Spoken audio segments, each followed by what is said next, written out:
그 이름을 위하여 라는 제목으로 하나님 말씀을 선포하도록 하겠습니다.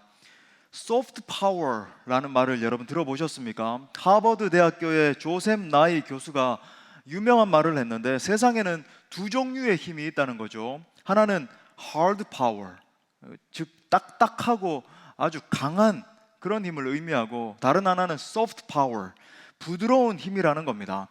이 hard power라고 하는 건 뭐냐면 군사력이라든지 이 경제력으로 상대를 압도하는 것, 어떤 포지션의 위치에 우위에 서가지고는 상대를 짓누르고 압도하는 그런 것을 말합니다. 일례로 미국이 이라크와 아프가니스탄 전쟁에서 적들을 제압했잖아요. 그런데 패배한 쪽에서는 복수의 칼날을 갈고 갈다가 테러를 자행하기도 하고, 결국 아프간은 다시 또 탈레반에 의해서 전복이 되잖아요. 이런 역효과를 수행하더라는 겁니다. 이 소프트 파워라고 하는 것은 어떤 단순한 힘이 아니라 지식, 정보력, 아니면 문화 같은 것들로 승리하는 것을 말하는 거죠. 이에 대한 예로 튀니지나 이집트나 리비아 같은 나라에서 SNS와 첨단 IT 기술의 발달로 시민들이 서로 이제 정보를 주고받고 메시지를 교환해서 이제 규합해서 일어남을 통해서 체제를 전복시키는, 그러니까 당시 독재 정권이 그 나라들을 지배하고 있었는데 시민 혁명을 일으키는 그런 결과를 초래하더라는 겁니다. 이 조셉 나이 교수는 특히 이 시대의 소프트 파워가 바로 스토리, 이야기이다, 이렇게 이야기를 했어요. 가령 많은 학생들이 대학이나 직장에 들어갈 때 소위 스펙을 쌓기 위해서 굉장히 노력을 하잖아요. 토익 점수를 내가 900점을 넘겨야 되고, 무슨 활동을 해야 되고, 어디서 봉사활동 증명서를 내야 되고, 그런 골몰을 많이 합니다. 그런데 이 스펙들보다 더 중요한 것이 나만의 스토리라고 하는 거예요. 자기 자신만의 독특한 스토리가 있는가, 이것이 바로 스펙을 이기게 된다는 겁니다. 자, 이것을 우리 기독교 신앙적으로 이야기를 하자면 나만의 간증이 있는가, 내가 깊이 만난 그 하나님에 대한 이야기가 있는가 라고 할 수 있을 것 같아요. 결국 나만의 스토리가 있는 사람이 세상에서도 영향력을 줄 수 있는 사람으로 설 수 있습니다. 신앙적으로도 내가 경험한 하나님, 정말 하나님이 임재하시는데 그 하나님을 내가 과연 깊이 만나고 어떻게 체험했는가의 이야기가 있는 사람이 결국 다른 많은 사람들에게 감동과 감화를 주고 그 사람들을 변화시키는 사람으로 설 수 있다는 거죠. 자, 마찬가지로 교회의 파워도 무엇으로부터 비롯되는 것인가? 여러분, 교회의 힘의 근원도 바로 복음의 스토리, 예수 그리스도의 스토리에 기반하는 것입니다. 예수 그리스도의 그 십자가 죽음과 부활의 메시지야말로 우리가 일평생 붙들고 우리가 증거해야 되고, 우리가 삶에서 힘겹고 어려울 때에도 그걸 붙들고 일어나서 할 수 있는 어떤 삶의 기반이라 그럴까요? 능력의 근원인 것입니다. 죽으시고 부활하신 구원자, 그 놀라운 이름 예수 그리스도, 그분의 스토리가 교회를 움직이고 다시 일어서게 하고 복음을 증거케 하고 열방을 변화시키는 능력의 핵심이고, 그죠? 세상 사람들로 하여금 참으로 교회에 하나님이 살아계시는군요, 온 세상으로 하여금 예수 그리스도의 이름을 높이게 하는 그 원동력이 바로 여러분 예수님의 이 복음 이야기라고 하는 거예요. 자, 오늘 말씀에 등장하는 사도들의 이 모습을 통해서 우리 모두 그 능력을 함께 상고해 보기를 원합니다. 말씀을 통해서 사도들이 지닌 능력, 이 사도들이 선포하는 스토리가 우리 모두의 능력과 이야기가 될 수 있기를 간절히 바랍니다. 자, 크게 두 가지로 살펴보겠습니다. 자, 첫 번째, 우리가 이 말씀을 통해서 깨달을 수 있는 영성, 첫 번째 진리, 첫 번째는 영원의 관점으로 보는 능력을 키우라 라는 거예요. 우리 한번 따라해 볼까요? 영원의 관점으로 보는 능력을 키우라. 자, 처음으로 우리가 관찰할 수 있는 것은 종교 지도자들이 지난 시간에도 살펴본 것처럼 막 분노해서 일어나는 장면과, 또 이제 가말리엘이라고 하는 사람이 일어나서 조언하는 것을 우리가 읽었죠. 자, 사도들이 예수 그리스도의 이름에 이 복음의 능력을 막 선포했을 때 종교 지도자들이 어떻게 반응했습니까? 자, 33절에 보니까 그들이 듣고 크게 노하여 사도들을 없이 하고자 할세. 참 아이러니한 장면이에요. 사도행전 2장에서는 분명히 똑같은 메시지를 들은 사람들이 형제여 우리가 어찌할꼬 우리가 어찌할꼬 막 하면서 회개하고, 그렇게 회개하는 가운데 성령의 폭포수와 같은 세례를 받는 장면이 나오잖아요. 그런데 지금 이 종교 지도자들은 똑같은 메시지를 분명히 들었는데 크게 막 분노를 했다, 이렇게 이야기를 하는 겁니다. 심지어 여러분, 이 분노가 어디에까지 치닫냐면 나중에 7장에 가면 스데반 집사님이 지혜와 권능으로 충만해가지고 막 이 복음의 메시지를 전하는데 어떻게 합니까? 돌로 쳐서 죽여버리잖아요. 막 흉악한 어떤 막 끔찍한 일들을 자행하는 무리가 되는 거예요. 자, 그렇다면 이 예수 그리스도의 십자가와 부활의 복음을 전했을 뿐인데 이 종교 지도자들은 왜 그렇게까지 격분합니까? 오늘날에도 이렇게 말씀을 전하면 복음 앞에 정말 순수하게 반응하는 지체들이 있죠. 말씀이 임할 때 하나님 제가 이 복음이 필요한 자입니다, 하나님 제가 이 복음의 정신으로 살아내겠습니다 결단하고 복음을 만나고 하는 지체들이 있는 반면에, 여러분 또 다른 어떤 부류들은, 물론 우리 성도들 가운데는 아무도 없습니다만은 종종 어떤 교회들, 근데 사실은 많은 이 시대에 많은 사람들이 그래요. 이 복음 앞에 순수하게 반응하지 못하고 복음 증거자를 향해서 오히려 분노의 감정을 가지고, 그죠? 공격하고 튕겨져 나가는 이들이 있는데 그들은 과연 왜 그런 걸까요? 그죠? 적어도 두 가지 이유를 우리가 생각해 볼 수 있을 것 같아요. 첫 번째는 강팍한 마음 때문입니다. 강팍한 마음 때문이에요. 여러분, 이 종교 지도자들의 심령 가운데 있는 거를 여러분 우리에게 적용해서 생각을 해보십시오. 저는 이 종교 지도자들은 자기들은 의롭기 때문에, 그죠? 사람들을 가르치고 이 의로운 자기들이 진리를 소유하고 있어서, 이 유대인들을 봐봐, 우리가 설파하고 있는 이 진리를 통해서 생명을 얻고 있잖아, 뭐 이런 방식으로 생각하는 게 아주 고착화되어 있었기 때문에 자기들은 회개할 것도 없고 당연히 예수 그리스도의 이 십자가 보혈, 이 복음도 필요 없다라고 지금 생각을 하고 있는 겁니다. 여러분, 우리가 이 사실에 직면을 해야 돼요. 아무리 교회에 잘 출석을 하고 종교적인 지식을 많이 알고 있고 종교적인 의식도 아주 오랜 시간 동안 신앙생활을 해왔기 때문에 의식도 잘 수행한다 할지라도 주님이 보시는 건 마음이죠. 이 마음 깊은 곳에 가치관이, 세속적인 가치관, 세상적인 가치관이 꽉꽉 들어차 있으면 성령의 일을 절대로 이해할 수 없습니다. 절대로 이해할 수 없어요. 성령께서 역사하시고 기름 부으셔서 진행하시는 일들을 바라보면서 겉으로는 가만히 있을 수도 있겠죠. 공격하는 자리에 있지 않을 수 있겠지만은 속으로는 핀잔을 하고 직접적으로는 더 이 종교 지도자들처럼 공격도 하고, 그죠? 무너뜨리려고 하고, 그런 일들이 일어나는 거예요. 마치 사도 바울의 말처럼 그들은 철저히 이 육에 속한 사람이기 때문에 영적인 일을 알 수도 없고 깨달을 수도 없는 겁니다. 여러분, 그러니까 이 강팍한 마음, 제가 일전에 이걸 갖다가, 그죠? 육중해진 마음, 뚱뚱해진 마음이라 그랬잖아요. 아주, 그죠? 견고하게 마치 회칠한 무덤과 같이 뚫뚫뚫뚫 말아져 있어서 아주 강팍하게 굳어진 이 마음이 여러분 깊은 영성에 가장 치명적인 것입니다. 이 심령 때문에 여러분 말씀이 들어가질 않고 기도를 해도 하나님과 소통이 일어나지 않고 충만한 깊은 영성의 자리에 들어가지지가 않는 거예요.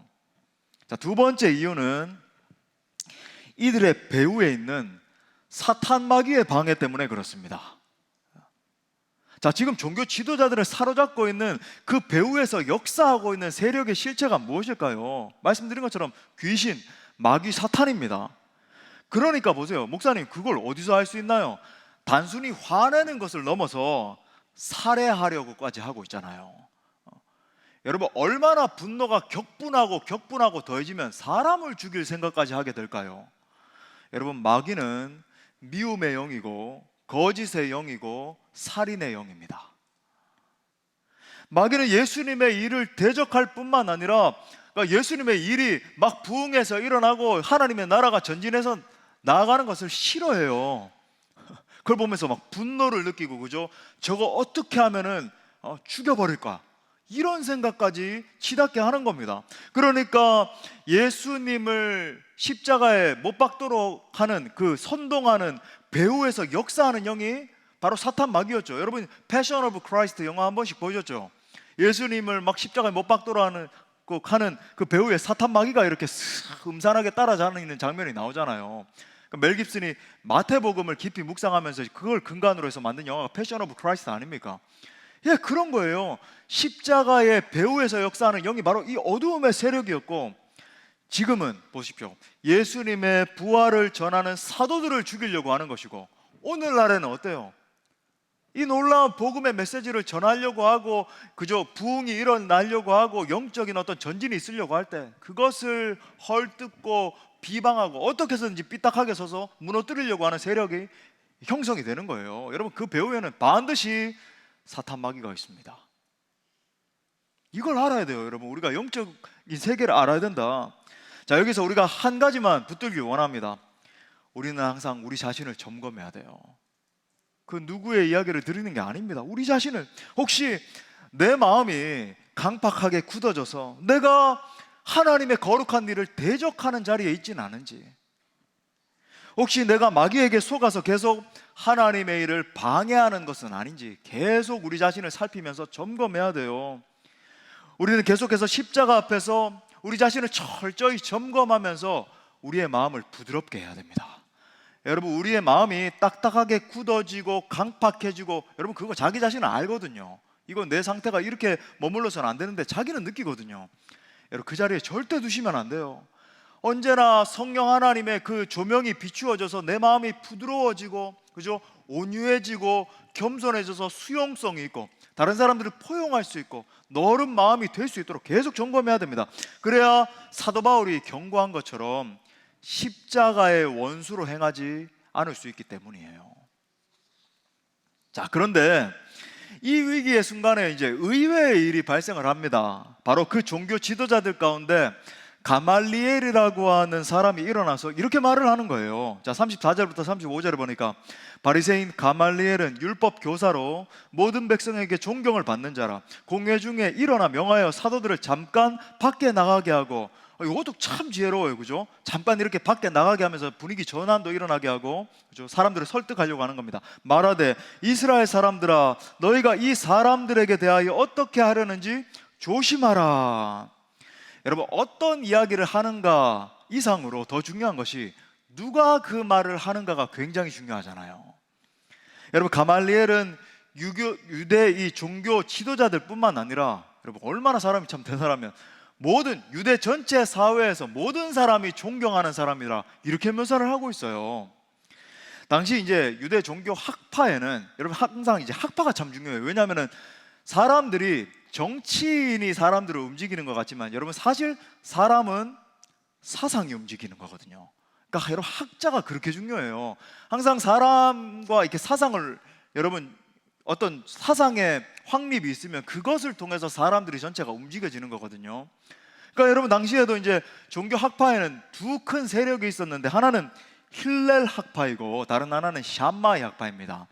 이 샴마이 학파는 아주 보수적이고, 그러니까 좀 더 신학적으로 말하자면 근본주의적인 펀더멘탈리즘 그러잖아요, 그죠? 근본주의적인 사상을 따르는 그런 학파이고, 힐렐 학파는 개혁적인 학파였어요. 우리가 Reformed Theology, 그죠? 개혁주의 신앙을 붙들고 있잖아요. 그래서 날마다 어떻게든 갱신하려고 하고 우리를 새롭게 하려고 하고 그런 움직임이 있었는데, 그러니까 힐렐 학파가 그런 개혁적인 학파였습니다. 그 힐렐 학파 전체를, 그러니까 당시 사상 전체를 이끌던 대학자가 있었는데 그가 바로 가말리엘이었어요. 엄청난 사람이죠. 그리고 회심하기 전에 바울이, 그러니까 사울이었죠. 이름 바뀌기 전에 이 사울이 바로 가말리엘의 수석 제자였습니다. 그는 아주 지혜가 많았고 또 후덕했기 때문에 많은 사람들에게 존경을 받았어요. 그래서 나중에 가말리엘이 죽었을 때 심지어 사람들이 뭐라 그러냐면 율법의 영광이 떠났다. 엄청나죠, 그죠? 한 사람이 죽었는데 율법의 영광이 떠났다 그랬어요. 깨끗함과 거룩함이 죽었다라고 말을 하면서 슬퍼할 정도로 존경을 받던 사람이었습니다. 지금 이 등장하고 있는 사람이, 자 바로 오늘 말씀에서 사도들을 죽이겠다고 흥분해서 분노하는 사람들의 냉정을 되찾게 한 사람이 바로 이 가말리엘이었다라고 하는 거예요. 자, 그가 하는 말을 보니까 또 지혜를 발견할 수 있는데, 모두가 공감할 수밖에 없는 이 깊은 역사의식의 바탕을 둔 이야기를 하는 것을 지금 보게 됩니다. 자, 36절부터 37절에 보니까 이전에 드다가 일어나 스스로 선전하며 사람이 약 400명이나 따르더니 그가 죽임을 당하며 따르던 모든 사람들이 흩어져 없어졌고, 그 후 호적할 때에 갈릴리의 유다가 일어나 백성을 꿰어 따르게 하다가 그도 망한즉 따르던 모든 사람들이 흩어졌다. 자, 이 두 사건은 이제 1세기 초반에 일어난 사건이었어요. 자, 지금 가말리엘은 당장 너희들 봐봐, 일어나는 당면한 이 사건 하나에만 주목을 하지 말고 과거에 일어났던 비슷한 사건을 가지고 교훈을 얻으면 우리가 실제로 어떻게 판단을 할지 지혜를 얻을 수 있어 라고 지금 이야기를 하고 있는 겁니다. 사람들을 설득을 하고 있는 거예요. 특히 이 드다와 유다 사건을 분석을 하면서 두 번이나 강조하는 메시지가 뭐냐면, 결과적으로 모든 사람들이 흩어졌지 않느냐, 또 모든 사람들이 이렇게 흩어졌지 않느냐라고 지금 강조를 하고 있는 거예요. 그러니까 가말리엘은 지금 당시 이 흥분하고 있는 종교 지도자들이 갖고 있던 내면 속에 숨겨져 있던 그 두려움의 실체가 뭐였는지를 정확하게 지금 들추어내고 있는 겁니다. 간파하고 있는 거예요. 즉, 종교 지도자들은 말씀을 전하고 있는 이 사도들도 정말 너무 미운 거예요. 싫었지만은 그들의 영향력이, 그들의 인기가, 사람들이 자기들을 추앙하고 따르고 자기들을 주목하고 따라야 되는데, 지금 엉뚱하게 예수라고 하는 사람을 증거하고 있는 사도들을 추앙하고 막 따르고 있으니까 사람들이 그 인기가 막 빼앗겨가고 영향력이 이양되는 것 자체가 너무 싫었던 거예요. 이걸 지금 간파하고 있는 겁니다. 자, 그래서 제가 지난주에도 그죠, 이 시기심에 대해서 첫 번째 포인트에서 제가 지적을 한 거잖아요. 그래서 여러분, 이 가말리엘의 말을 종합을 하면 이런 말이에요. 지금 너희 보는 것처럼 이 예수 운동이라고 하는 것이 한참 막 기세를 올려서 막 이렇게 흥황하고 있는데, 괜히 사도들 지금 죽이면 너희들 저건 큰일 난다는 거예요. 벌집 쑤시는 꼴이 된다. 그러니까 너희들이 지금 선택해야 되는 그 지혜가 뭐냐면 그냥 가만히 내버려 두면 된다는 거예요.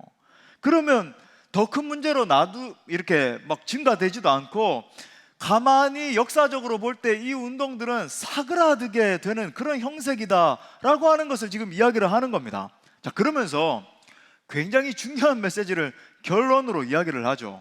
그러면서 제가 이 말씀에 대해서 연구도 하고 묵상도 하면서 많은 선배들이 엉뚱한 결론을 맺었다라고 하는 것을 이렇게 보게 됐어요. 그건 뭐냐면, 이걸 갖다가 가말리엘의 이 결론을 갖다가 마치 하나님의 음성인 것처럼 그렇게 선포하는 걸 제가 어려서부터 많이 들었거든요. 여러분, 옳지 않습니다. 여러분, 뭐라 그랬는가 보세요. 38절부터 39절을 보니까 이렇게 말합니다. 이제 내가 너에게 말하노니 이 사람들을 상관하지 말고 버려두라. 이 사상과 이 소행이 사람으로부터 났으면 무너질 것이고, 만일 하나님으로부터 났으면 너희가 그들을 무너뜨릴 수 없겠고 도리어 하나님을 대적하는 자가 될까 하노라 하니. 보세요. 여러분은 이 말에 대해서 어떻게 생각하십니까? 여러분, 이것은 어떤 대단한 지혜자의 한 말일까요? 하나님의 음성일까요? 여러분, 다시 질문을 바꿔서, 지금 가말리엘이 한 이야기는 성경적인 메시지일까요? 성경에는 처방이 있고 묘사가 있어요. 영어로 말하면 prescription이 있고 description이 있어요. 제가 지금 언어 유희를 썼습니다. prescription이 있고 description이 있어요. 처방과 묘사. 처방이라고 하는 것은 이건 분명히 하나님의 메시지예요. 이걸 어떤 하나님이 명령 형태로 주신 것도 있고, 하나님을 첫 번째로 사랑하고 내 이웃을 내 몸처럼 사랑하고 이런 것처럼, 그죠? 반드시 따라야 돼 이런 것처럼 하나님이 명령 형태로 주신 것도 있고, 아니면 어떤 스토리 가운데 발견할 수 있는 메시지로 주신 것도 있어요. 이건 우리가 정말로 받아들이고 수납하고 하나님의 음성으로 따라야 됩니다. 그런데 여러분, 성경에는 묘사도 있어요. 여러분, 오늘 이 말은 묘사입니다. 이 사람이 그렇게 이야기를 했다는 거지 곧 성경적인 교훈이나 원칙은 아니라고 하는 거예요. 물론 굉장히 설득력이 있고 논리적인 말입니다만은 하나님의 음성은 아니라고 하는 겁니다. 제가 설명을 드리겠어요. 물론 여러분, 이 메시지는 장기적인 측면에서 보면 정말 합당한 말이고 맞는 말이에요. 사람에게서 났으면 무너지는 것이고, 하나님에게서 났으면 결코 장기적으로 보면은 무너지지 않습니다. 그런데 여러분 이런 생각을 해봅시다. 하나님으로부터 나지 않고 아주 인간적인 욕심으로부터 비롯된 일이라 할지라도 모두가 단시간에 망하는 건 아니죠. 우리가 경험적으로 이 사실을 너무나 잘 알고 있지 않습니까? 이 세상에 불합리한 일들이 정말 쉽게 망하지를 않고 아주 오래 지속되는 것들, 정말 저건 분명히 악인데 오래 지속되고 수많은 사람들을 괴롭히는 것들이 얼마나 많이 있나요?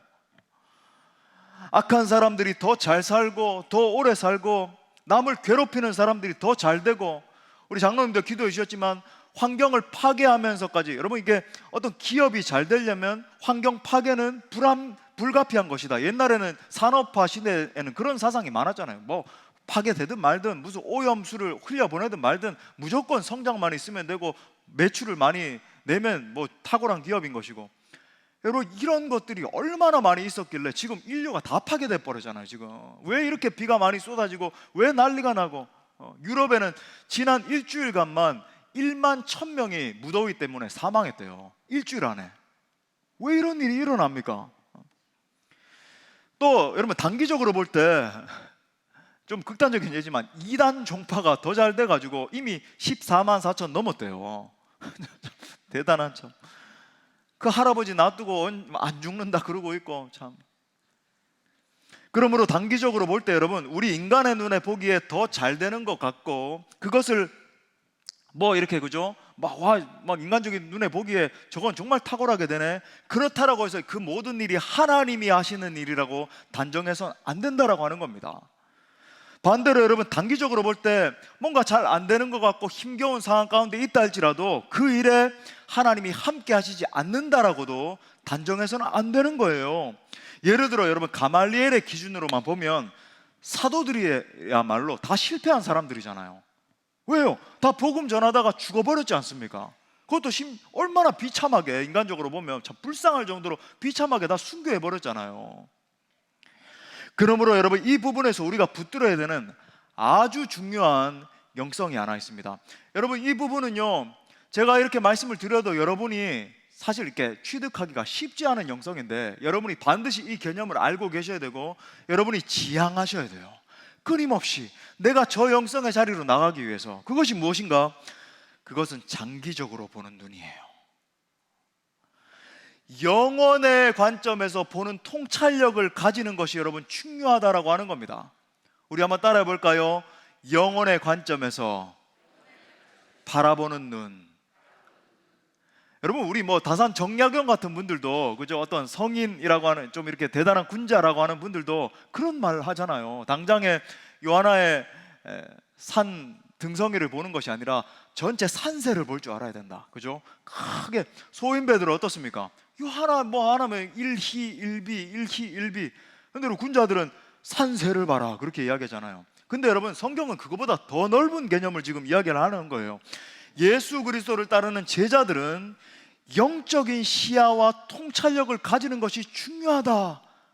무엇을 보든지, 그리고 우리의 삶에서 무엇을 경험하게 되든지 영원의 관점에서, 큰 안목으로 장기적인 관점에서 하나님이 어떻게 역사하시는가를 바라보는 것이 너무나 중요하다고 하는 거예요.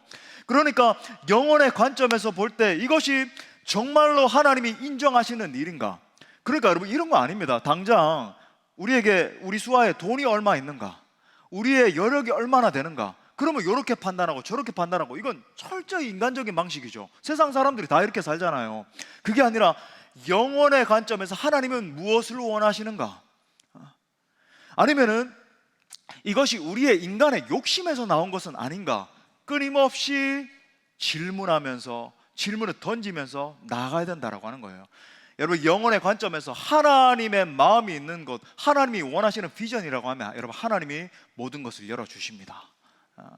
우리 교회 건축도 그랬잖아요. 이게 증거잖아요. 할 수 없는 형편이었다니까요. 근데 여러분 비전이 있으니까, 제가 우리 건축을 할 때도 이렇게 파격적인 디자인을 정말 예쁘잖아요. 그죠? 모든 사람들이 우리 성전에 딱 들어오면은 우와 놀랍니다.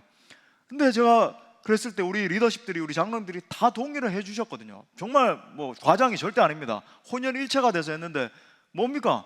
50년 되게, 100년 되게 영혼의 관점에서 다음 세대를 섬길 관점을 바라보면서 마음껏 예배하고 마음껏 뛰고 마음껏 찬양하는 공간을 만들자. 그렇게 나간 거거든요. 여러분, 그러니까 영혼의 관점에서 하나님의 마음이 어디에 있는가, 여러분 그걸 보고 투자하고 그걸 보고 나아갈 때 하나님이 복을 내려 주십니다. 반드시 그래요. 혹 여러분 지금 당장 일이 잘 안 풀리면은 이게 하나님의 뜻이 아닌가 좌절하고 낙심하고 낭망하고 뒤로 후퇴하고, 우리 대부분 그렇잖아요. 또 하나님이 보시기에 악한 일인데도 당장 일이 잘 풀리면은 하나님이 복 주셨습니다. 옳지 않죠. 그런 사람들이 얼마나 많이 있는지 몰라요. 악을 행하면서도. 이 세상에서 지금 당장 일이 잘 되고 안 되고의 관점으로 바라보면 안 된다. 자, 두 번째 논지에서 제가 살펴보겠지만은 사도들이 끝까지 담대함으로 복음을 전할 수 있었던 동력이 어디서부터 비롯됐습니까? 바로 영혼의 관점으로 모든 것을 바라봤기 때문이에요. 인간적인 관점이 아니라, 계산기 두들기고 한 게 아니라 성령 하나님의 관점으로, 하나님의 마음의 관점으로, 하나님이 과연 어디에 마음을 두고 계시는가 그 관점으로 모든 것을 조망했기 때문에 전진하고 또 나갈 수 있었던 거예요. 바로 여러분, 이 가말리엘의 옛 제자였던 사도 바울이 가말리엘을 뛰어넘는 이 관점을 이야기합니다. 아주 중요한 교훈을 주죠. 자, 고린도전서 4장 5절 이 말씀을 붙들기 원해요. 우리 다 같이 읽겠습니다. 시작. 그러므로 때가 이르기 전 판단하지 말라. 그가 어둠에 감추인 것들을 드러내고 마음의 뜻을 나타내시리니 그때에 각 사람에게 하나님으로부터 칭찬이 있으리라. 아멘. 자, 때가 이르기 전, 곧 예수님이 다시 오시기 전까지는 아무것도 판단하지 말라 이렇게 이야기하잖아요. 이 말은 뭐 예수님 재림하시기 전까지는 아무 생각도 하지 말고 모든 생각 다 차단하고 바보같이 멍충이처럼 가만히 있어라 이런 말인가요? 그런 게 아니죠. 지금 사도 바울은 하나님이 모든 것을 선악간에 판단하신다, 모든 것을 심판하시는 분은 하나님이시다. 그러니까 그 심판자 하나님이 반드시 하나님의 때에 모든 것을 드러내시고 판단하실 것이다. 그러므로 눈에 보이는 성공과 실패가 절대 너희의 판단 기준이 돼서는 안 돼. 하나님의 관점으로 바라봐야 된다라고 이야기를 하는 거예요. 즉 종말론적인 관점, 예수님의 재림을 이야기하는 건 종말론적인 관점, 영혼의 관점에서 모든 것을 판단해야 된다라고 하는 말을 하고 있는 겁니다. 모든 어두움에 감추인 것들이 드러나게 하시고 또 마음의 뜻을 간파하시는 예수님의 관점에서 통찰해야 된다라고 하는 말이에요. 그렇다면 질문합니다. 여러분은 어떤 관점, 어떤 눈으로 모든 것을 판단하고 바라보고 계십니까? 여러분의 인생도요, 여러분의 가정도, 여러분의 직장도, 사업도, 우리 교회 사역도, 혹시 지금 내 삶에 아니면 내 사역 가운데 일이 잘 안 되고 있으면 이게 하나님이 원하시는 일이 아닌가? 좌절하고 낙심하고 쉽게 그냥 뭐 때려치고, 그죠? 요즘 저는 정말 젊은 세대들에게 권면하는 거예요. 뭔가 뿌리 깊은 게 아니라 정말 의심하고 좌절하고 낙심하고, 아니면 내 마음대로 삶을 점검해 볼 때 내 마음대로 내 뜻대로 온갖 죄의 열매들이 내 중심 가운데 추렁추렁 열매 맺고 있으면서도 일이 잘 되는 것 같고 뭔가 하나님이 내 삶 가운데 개입하시지 않는 것 같으니까 하나님이 나와 함께 계신다, 뭐 잘 되니까, 내가 내 삶에 죄악의 열매들이 많이 있음에도 불구하고 괜찮으니까 하나님이 나를 축복하시는구나 라고 생각하고 계시진 않으십니까? 사랑하는 형제 자매 여러분, 여러분 가운데 영원한 관점에서 모든 것을 바라보는 눈이 열릴 수 있기를 바랍니다. 종말론적인 관점, 즉 마지막 심판의 때에 하나님이 날 어떻게 보실까? 하나님이 내 사역을 어떻게 판단하고 조망해 주실까? 생각하는 거예요. 그런 여러분의 시야가 열릴 수 있기를 축복합니다. 그것이 여러분 첫 번째로 우리가 붙들어야 되는 아주 중요한 영성이라고 하는 거죠. 자, 두 번째, 사도들처럼 어떠한 위기 중에도 그 이름의 영광을 증거하라입니다. 우리 한번 따라할까요? 어떠한 위기 중에도 그 이름의 영광을 증거하라. 자, 이 상황이 이제 쭉 전개되는 가운데서 사도들이 어떻게 반응합니까? 자, 40절에 보니까 그들이 옳게 여겨 사도들을 불러들여 채찍질하며 예수의 이름으로 말하는 것을 금하고 놓으니. 자, 이 가말리엘의 말을 들은 종교 지도자들이 이제 말은 또 들어야 되겠고, 사람들 눈치도 보이고, 또 사도들을 그냥 놔주면 될 텐데, 또 자기들이 또 민망하고 또 자기들의 논리가 이렇게 안 맞아 떨어지는 것처럼 보일 수 있겠죠. 그러니까 그냥 놔주질 않죠. 여기서 사도들이 채찍에 맞았다 그러는데, 이 사도들이 맞았던 채찍질은 율법에 기록된 40에서 1대 가만, 그 채찍질을 말하는 거예요. 예수님이 맞으셨던 채찍과 동일하게, 제가 종종 말씀드리잖아요. 끝에 이 짐승의 뼈 조각과 쇠붙이들이 막 이렇게 붙어 있어서 이 채찍이 이렇게 한번 채찍질이 가해지면은 살을 이렇게 완전히 뚫고 핥히고 뜯어내버리면서 지나가는 겁니다. 그러니까 이걸 갖다가 39대씩이나 막 때리니까 온몸이 완전히 막 난도질 되는 거죠. 제가 일전에도 한번 십자가 설교하면서 말했나요? 전 이 사도 바울과 아니면 이 사도들을 생각할 때 어느 날 깊이 이들의 모습을 묵상을 하는데 막 눈물이 막 쏟아지는 거예요. 왜 눈물이 났는가? 여러분, 이들의 모습이 정상이 아니었을 겁니다. 그 당시에 무슨 우리처럼 좋은 연고가 있었나요? 뭐가 있었나요? 얼마나 사정없이 채찍에 그죠? 끔찍한 채찍에 막 살이 뜯겨가는 채찍에 맞았는데 그게 여러분 그냥 몸에만 감겼을까요? 온 얼굴이고 뭐고 등이고. 그러니까 여러분, 사도들은 아주 흉측하게 보일 정도로 온몸에 흉터가 가득했을 거예요. 제가 그게 막 묵상이 되는데, 사도 바울의 얼굴이 막 묵상이 되고 생각이 되는데, 어느 날 막 미국에서 있었던 일인데 뭐 눈물이 막 쏟아지는 거예요. 그랬겠구나. 그랬겠구나.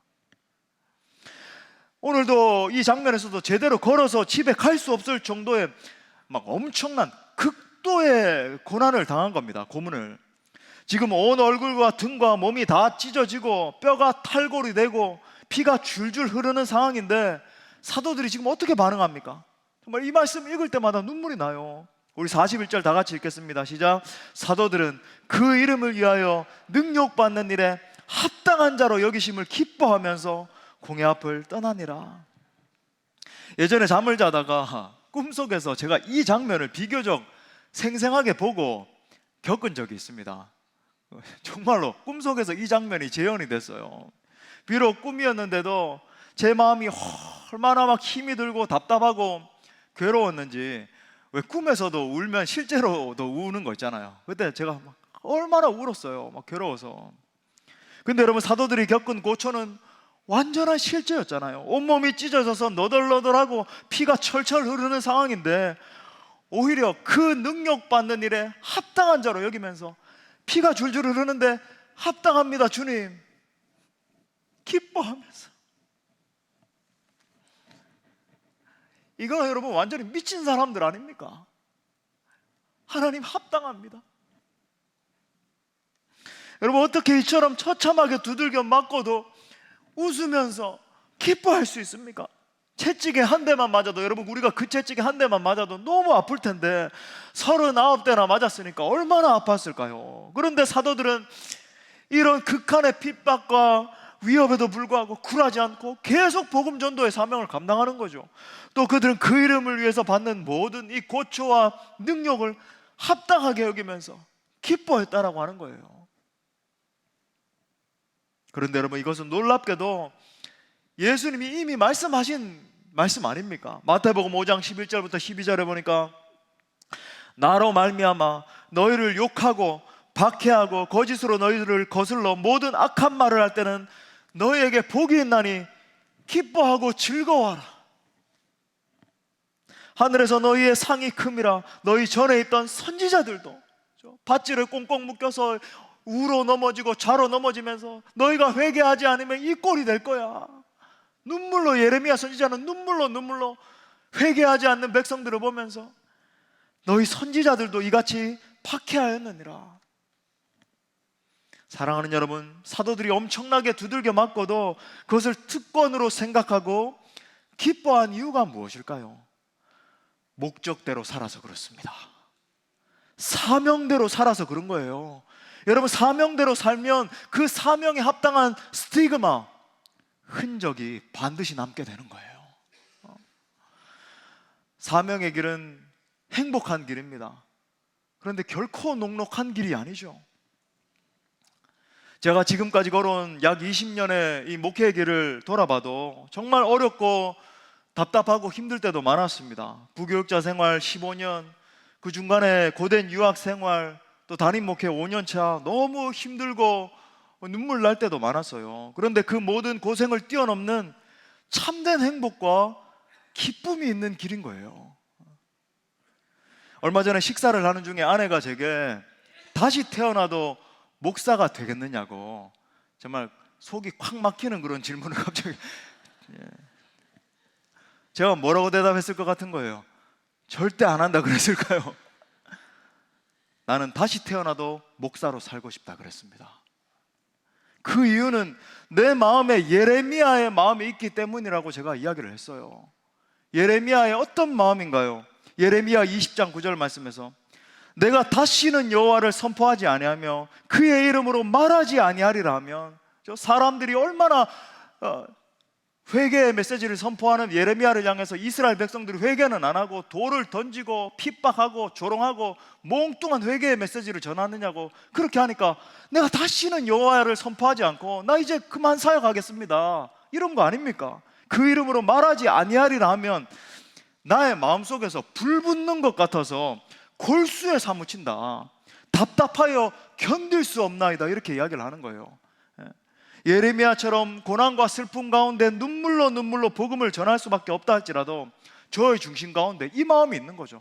내가 말하지 않으면, 복음을 전하지 않으면, 정말로 하늘의 뜻을 전달하지 않으면 답답하여 견딜 수 없는 골수에 사무치는 마음이 제 심령 가운데 있기 때문에, 그죠? 그리고 때때로 힘들고 어려울 때도 정말로 하늘로부터 부어지는 그 근원적인 기쁨이 있다는 걸 알기 때문에 멈출 수 없는 거예요. 내가 다시 태어난다 할지라도 이 길을 걸어가겠다. 나르니아 연대기 마지막 장면에 나오는 아슬란을 위하여 하는 것처럼 예수 그리스도의 이름을 위하여, 복음의 영광을 위해서, 이것이 삶의 목적이고 이유이니까 다시 힘을 낼 수 있는 것입니다.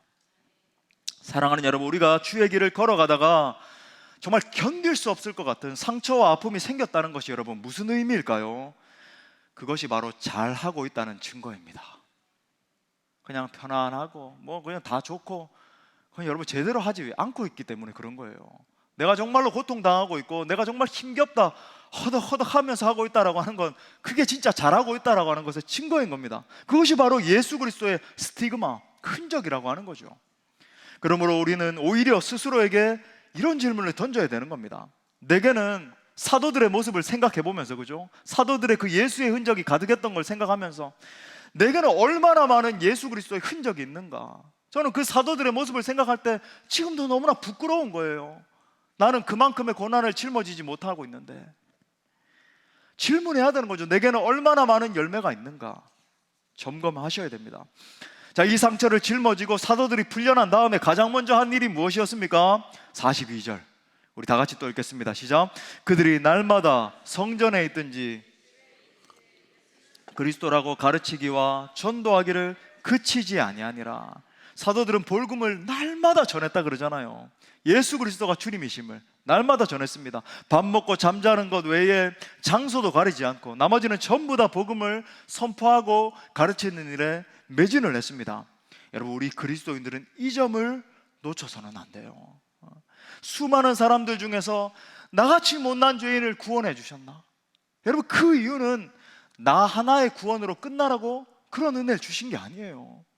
저 사망의 그늘에 앉아서 죽어가고 있는 수많은 영혼들에게 내게 임한 이 예수 생명을 동일하게 전하라고 부르신 것입니다. 내게 건강을 회복시켜 주셨다라고 한다면 단순히 그냥 웰빙 하면서 나만 편히 살다가 죽으라는 뜻이 아니죠. 건강해진 몸을 가지고 복음 전파를 위해서 살라고 회복시켜 주신 줄 믿습니다. 가난에서 벗어나서 물질의 축복을 더해주시고 좀 안정적으로 살게 해주신 것은 나 혼자 배 두드리고 잘 먹고 잘 살라고, 그죠? 주신 게 아닌 거예요. 주신 물질을 사용해서 저 불쌍한 잃어버린 영혼들을 건져내라고 주신 거예요. 이 나라 이 민족도 정말 참으로 50년 60년도 안 됐잖아요. 지독한 우상 숭배, 정말로 전 세계에서 최고로 가난한 극빈국에서 지금 세계 경제 12국의 대국으로 만들어 주셨습니다. 그렇게 하신 이유가 사치하고 우상 숭배하고 음란하고 교만하라고 주신 축복이 아니에요. 지금도 믿지 않고 복음의 폭자도 한번 들어보지 못하고 죽어가는 저 수많은 사람들이 있는데, 저 전 세계 선교의 앞장서는 제사장 나라가 되라고 복을 주신 거예요. 우리 다시 한번 이 사명 읽겠습니다. 베드로전서 2장 9절 시작. 그러나 너희는 택하신 족속이요 왕같은 제사장들이요 거룩한 나라요 그의 소유가 된 백성이니 이는 너희를 어두운 데서 불러내어 그의 기이한 빛에 들어가게 하시니에 아름다운 덕을 선포하게 하려 하심이라. 아멘. 우리 그리스도인들 모두가 이 놀라운 은혜의 목적을 망각해서는 안 되는 것입니다. 우리를 하나님의 소유된 백성으로 삼아주신 것은 오직 예수 그리스도의 복음을 선포케 하기 위함이에요. 그 거룩하신 하나님은 그의 소유된 백성들인 우리들에게 지금도 이렇게 말씀하십니다. 가서 이 생명의 말씀을 모든 민족과 열방에 선포하라. 그러므로 사랑하는 형제 자매 여러분, 때를 얻든지 못 얻든지 복음 전파에 힘쓸 수 있기를 바랍니다. 꼭 행축 때만 전도하는 것이 아니고 여러분의 삶의 현장에서 이웃들에게, 동료들에게 그 이름의 영광을 선포하고 증거하십시오. 부끄러울 게 뭐가 있나요? 그 영광스러운 이름, 날 살려주신 이름 예수님인데. 또 기회가 있다면 국내 단기 선교라든지 해외 단기 선교에도 여러분 참여해 보십시오. 복음을 전하기 위해서 그 땅을 밟고 영혼들의 눈망울을 보고 손을 잡을 때 여러분 삶의 모든 문제가 평정되는 걸 경험하게 돼요. 내가 살면서 그거 뭐 때문에 그렇게 아웅다웅하고 고민하고 그렇게 눈물 흘리고 있었던가. 이 복음을 위해서 내 생명을 던져야지. 그러니까 내 삶의 문제들은 아무것도 아니게 되고 하나님의 마음, 하나님의 긍휼이 내게 막 충만히 임하는 것을 경험하게 됩니다. 더불어 여건상 우리 연세 드신 권사님들이나 이렇게 선교 현장에는 갈 수 없다 할지라도 보내는 선교사가 되십시오. 기도와 물질로 선교에 협력하는 것도 하나님이 반드시 기억해 주실 것입니다. 그 이름의 영광을 위해 부름받은 여러분, 여러분의 심령마다 정말 이 복음으로 인한 기쁨, 복음으로 인한 헌신, 그 이름에 합당한 영광을 당하면서, 그죠? 고초를 당하면서 기뻐하면서 그 능력, 그 사도들에게 임한 기쁨이 넘칠 수 있기를 축복합니다. 그것이 그 이름 예수를 믿는 자의 사명이고 궁극적인 능력인 거예요. 말씀의 결론을 맺겠습니다. 흥미로운 것은 사도들이 처음부터 이처럼 담대히 복음을 위해서 사는 사람들이 아니었다라고 하는 거죠. 그들은 정말 평범한 사람들이었고 겁쟁이들이었고 정말 능력과는 거리가 먼 사람들이었잖아요. 우리 잘 아는 것처럼 변화되기 전에 베드로의 모습 형편없었지 않습니까? 예수님이 체포되시고 신문 받으신 그 대제사장의 집들에서 여자아이 하나가 당신도 그 도당이었지 그러니까 막 깜짝 놀라면서 말도 안 되는 소리 하지 말라 그러고 나중에는 저주까지 하면서, 그죠? 예수님을 부인했던 베드로 아니에요. 그런데 그들이 변화된 거죠. 유대 종교 지도자들이 위협하고 로마의 권세가 박해함에도 불구하고 담대한 마음으로 그 이름의 능력과 영광을 외치는 자들로 변화된 것입니다. 무엇이 그들을 이처럼 담대한 사람들로 변화시켰는가? 성령의 능력이 임한 거예요. 성령이 임하시니까 그들에게 확신이 임하고 담대함이 임하고 상황을 초월한 기쁨이 임한 거죠. 그 성령의 능력으로 인한 확신이 결국 변화를 만들어낸 것입니다. 마지막 예 하나 들고 마치겠습니다. 15세기 마르틴 루터가 종교개혁을 할 당시에 이 로맨 캐톨릭은 모든 나라의 정치를 좌우할 수 있는 정말 막강한 그런 정치력을 행사하고 있었잖아요. 유럽 전체가 로맨 캐톨릭이었다라고 해도 과언이 아닐 정도로 이런 거대한 교권에 맞서서 싸우고 있던 마르틴 루터가 승리할 수 있었던 것은 하나님의 말씀을 근거로 해서 승리를 확신했기 때문이었습니다. 루터에게는 필립 멜랑흐톤이라고 하는 친구요 동력자가 있었는데 무려 나이 차이가 15살이나 나는, 루터가 15살 많아서요. 근데 그들 두 명은 아주 가까운 영혼의 친구였습니다. 얼마나 친했냐면 두 사람이 죽은 후에도 유언에 따라서 한 무덤에 묻힐 정도로. 지금도 루터와 멜랑흐톤이 같이 묻어 있어요. 무슨 부부도 아니고 마르틴 루터가 행동주의자였던 반면에 이 멜랑흐톤은 이론적인 학자였습니다. 루터가 여러분 아시는지 모르겠지만 종교개혁을 하다가 정말 많이 힘들었어요. 로마 교회가 얼마나 박해를 했는지 루터를 계속 죽이려고 그랬잖아요. 그죠? 로마 막 근위 병대를 동원해가지고 죽이려고 그러고, 그래서 깊이 실망을 하고 좌절하기도 하다가 나중에는 이렇게 깊은 우울증에 걸려가지고 루터가 굉장히 극심한 우울증에 시달렸거든요. 그래서 루터 어머니와 아내가 루터를 막 이렇게 위로하고 막 살리기 위해서 엄청 노력하고 막 갖가지 막 방법들을 동원을 했는데, 그래서 심지어 이 종교개혁을 막 포기하고 싶었을 때도 있었습니다. 그럴 때마다 어린 후배였지만 친구였던 이 멜랑흐톤이 늘 루터 곁에서 이렇게 말을 했어요. 당신이 성경에서 발견한 진리를 진리라고 확신할 수 있다면 그 진리는 반드시 승리할 것을 믿어야 됩니다. 그러면서 편지를 자주 이제 멜랑흐톤이 루터에게 보내고 기회 있을 때마다 루터에게 계속 의도적으로 편지 한 구절을 이렇게 성경 한 구절을 나눴어요. 후에 루터가 이제 죽기 전에 성경에서 바로 이 구절을 가장 사랑한다라고 언급했던 바로 그 구절입니다. 바로 로마서 8장 31절과 37절 말씀이에요. 우리 같이 한번 읽어볼까요? 시작. 그런즉 이 일에 대하여 우리가 무슨 말 하리요? 만일 하나님이 우리를 위하시면 누가 우리를 대적하리요? 그러나 이 모든 일에 우리를 사랑하시는 이로 말미암아 우리가 넉넉히 이기느니라. 아멘. 이 말씀을 근거로 종교개혁의 승리를 확신했고, 마침내 우리가 아는 것처럼 종교개혁의 대위협을 달성할 수 있었던 겁니다. 마지막 41절 우리 다시 한번 읽어요. 사도들은 그 이름을 위하여 능력받는 일에 합당한 자로 여기심을 기뻐하면서 공의 앞을 떠나니라. 여러분, 하나님이 우리에게 원하시는 확신이 바로 이런 확신입니다. 주님 합당합니다. 내가 이렇게 고초당하고 채찍을 맞고 내가 이렇게 핍박당한다 할지라도 합당합니다. 주님, 주님으로 말미암아 기뻐합니다. 이 확신이에요.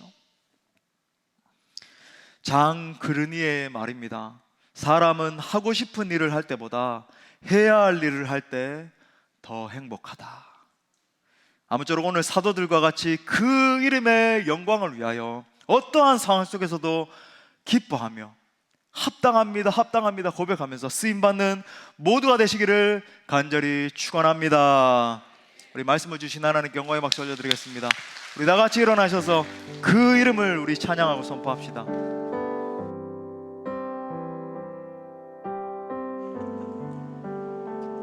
수많은 무리들이 줄지어 수많은 무리들 줄지어